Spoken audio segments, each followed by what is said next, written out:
À mon avis, ça va être un outil de base à partir duquel on va pouvoir attirer beaucoup de touristes.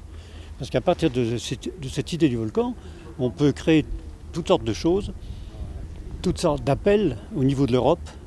Parce que c'est un outil qui va servir, un outil promotionnel important. D'abord, il y a des touristes qui vont venir, qui vont découvrir, mais aussi on peut faire de la publicité autour. Il faut savoir que le volcanisme est un outil touristique très important, peu exploité jusqu'à maintenant. Alors on a des exemples, puisque nous on travaille avec le président aussi avec Hawaï sur cette thématique touristique. Il faut savoir que par exemple Hawaï attire 2 millions de visiteurs uniquement pour son volcan. Parce que l'île d'Hawaï, celle qui ressemble plus à la Réunion, ne possède pratiquement pas de plage. Donc c'est une île jeune, au plus qui a 1 million d'années.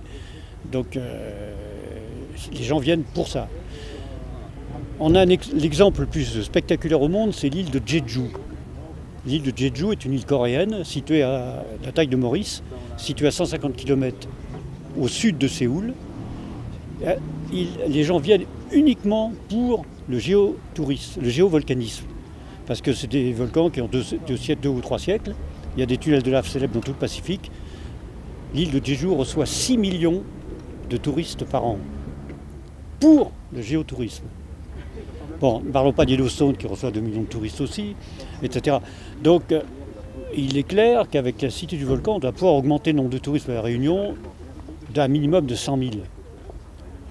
On ne cherche pas d'avoir 1 million de touristes, parce qu'on ne sait pas où on les mettrait, mais avoir 100 ou 200 000 touristes de plus, grâce à l'impact de la Cité du Volcan, à mon avis, c'est possible dans les années qui viennent. Là, à mon avis, c'est un outil ça va prendre du temps pour faire venir des touristes, mais ça va fonctionner, c'est clair. Ça, c'est une réussite de la région, c'est une réussite spectaculaire.